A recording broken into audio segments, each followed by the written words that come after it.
This morning, I spoke to Maryland Congressman Steny Hoyer, the second highest ranked Democrat in the House. Congressman, thanks for joining me. Glad to be with you. Do you support the Inspector General's investigation into Director Comey? I mean, the election's over. Donald Trump has won the election. What does this really do? Well, I think what the Inspector General needs to do is, were the proper policies followed? Did the facts justify the action that was taken? Not so much for what happened in the past, but for what ought to be done in the future. And I think that it's an appropriate step to take to see whether or not that's in fact the case, because obviously some people believe that the action that was taken had an effect on the election. So what you want to ensure is that going forward, if in fact it had an effect, that does not happen again. So I think this is appropriate. I don't think there's any doubt that the initial report that there was going to be Comey's letter, that there was going to be an investigation, and then the 7, 8, 10 days interim that the investigation was undertaken, there's no doubt, in my opinion, that had an effect, and it had an adverse effect on the Clinton campaign. I think they're right on that. Then should Director Comey step down? The Wall Street Journal says he should. Well, no, I'm not calling for Director Comey to step down, but I think the investigation is appropriate, and we'll see what it discloses and what the findings are. I think that's appropriate, and we'll make an analysis at that point in time. Let's talk about Obamacare. I want to share what Speaker Ryan said last night about how Republicans plan to move forward here. We want to do this at the same time, and in some cases in the same bill. Okay. So we want to advance repealing this law with its replacement at the same time. We're going to move on this as quickly as we can. First 100 days?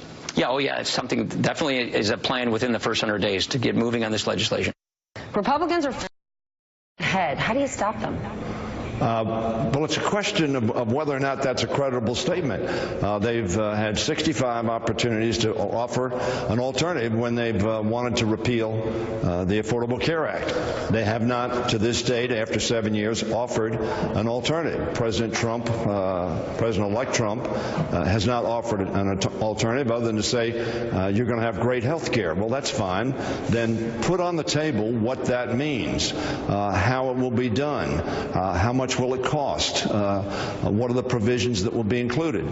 The reality is the repeal of the Affordable Care Act will affect every American, not just those who have participated in the exchanges, but every American, and every American who has their insurance through their employer. So we're going to continue to oppose the repeal of the Affordable Care Act, which we think has had a very positive effect, and literally 30 million Americans have insurance that didn't have it before, and millions and millions and millions of other Americans, hundreds of millions, frankly, have a better health care program than they had before the Affordable Care Act. Well, there are some specific things that Paul Ryan did bring up. He talked about promoting competition between insurance companies, that kind of competition that would lower costs and also let people use tax credits or health savings accounts to buy insurance. Do you support those points? Well, the tax credits for health savings accounts sound very good if you have some extra money to contribute to those health savings account.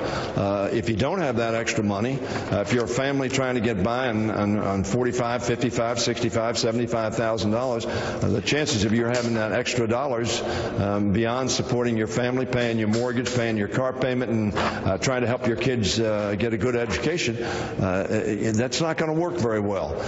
And I don't think the Speaker, notwithstanding talking about, has a plan. He has not offered a plan. He has not put it on the table to replace the Affordable Care Act. So the answer is I don't think that his mentioning a couple of aspects, and of course the Affordable Care Act, what does that do? It creates a marketplace. It creates a marketplace for private sector insurance companies that can compete in any jurisdiction, so that competition in and of itself, which ought to bring down prices, which is what the marketplace was set up to do, may or may not do so.